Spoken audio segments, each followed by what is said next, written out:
প্রকারের মানুষ যারা আল্লাহর কাছে দোয়া করলে আল্লাহ তাদের দোয়া কবুল করে নেবেন। এই 3 প্রকারের মানুষের মধ্য হতে সর্বপ্রথমে বিশ্বনবী বলেছেন আল ইমামুল আদিল। সুবহানাল্লাহ কইবেন না?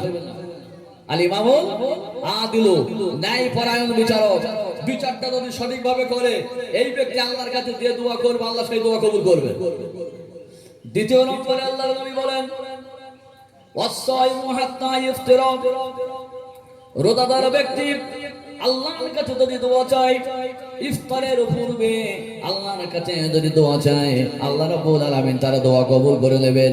আমার ভাইয়েরা রোজার সময় কত মানুষেরা রোজা রাখে, আমার মায়েরা বোনেরা রোজা রাখে, বাবাদিরা রোজা রাখে, মুরব্বী শ্রেণীর মানুষেরা বৃদ্ধ হয়ে গেছে, মুখের দাড়িগুলো পেকে গেছে, কলিজাটা ফেটে যায় পানির জন্য গরমের সময়, তবুও তারা কষ্ট করে রোজা রেখেছে, তারা মাঠে কষ্ট করেছে।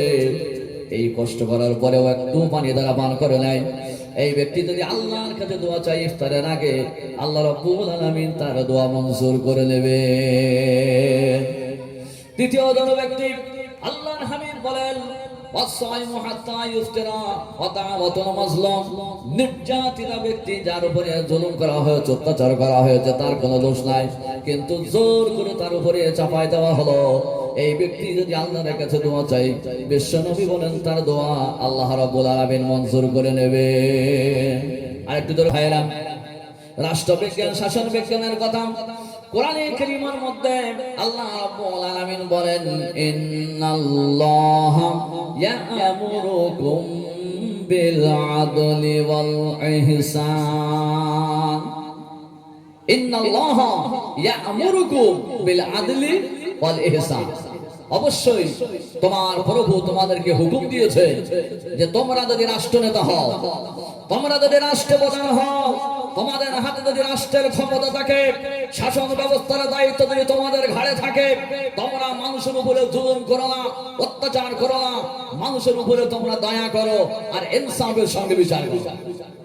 আজকে বলতে বড্ড কষ্ট লাগে, আমরা যে দেশে বাস করছি বর্তমানের নেতারা, আপনি মেম্বার থেকে শুরু করে নিয়ে একেবারে পার্লামেন্ট পর্যন্ত, প্রধানমন্ত্রী পর্যন্ত সকলেই মানুষের উপরে জুলুম ছেয়ে গেছে। ঠিক কিনা কথা বলেন? ইনসাফের পরিবর্তে জুলুম ছেয়ে গেছে মানুষের উপরে, বেইনসাফি। তোমরা নিজেরা অন্যায় করো দেখতে পাও নাই, কিন্তু অন্য জাতির যে মানুষেরা যদি সামান্যতম অন্যায় করে তো সেটা তোমরা বেশ বড় আকারে দেখতে পাও। এই ঠিক কিনা? হাম আহবে করতে হ্যায় হো যাতে হ্যায় বদনাম, তুম কতল ভি করতে হো তো বাতে হয়ে না। আমরা যদি সামান্য টু শব্দ করি সেটা বিশাল আকৃতি ধারণ করে।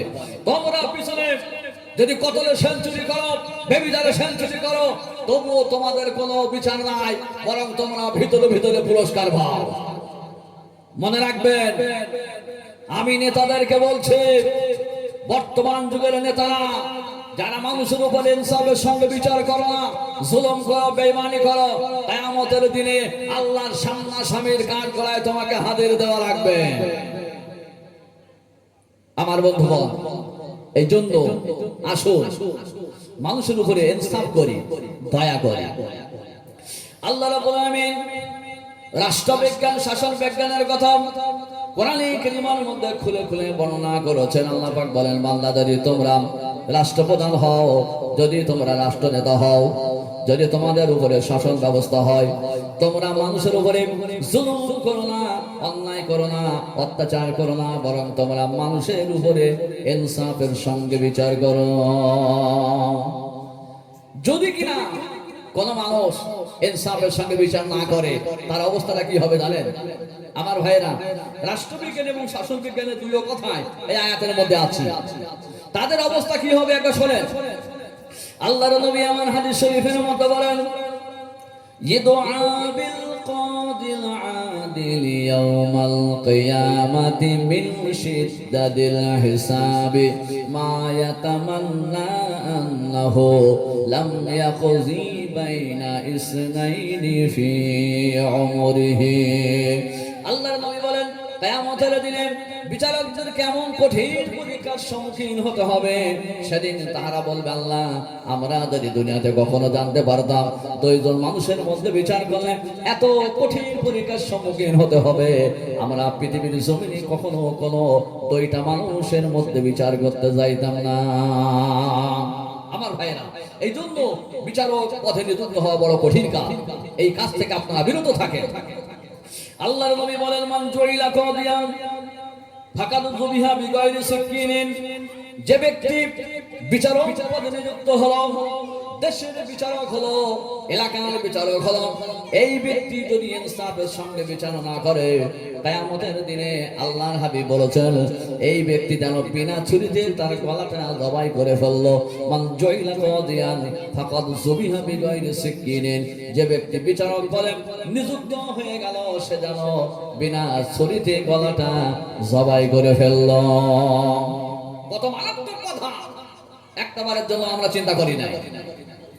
আমরা এলাকার মেম্বার হওয়ার জন্য, মোড়ল হইবার জন্য আমরা লাফালাফি করি, কিন্তু মিয়া তুমি জানো না যে কিয়ামতের দিনে তোমার অবস্থাটা কোন জায়গায় যাবে।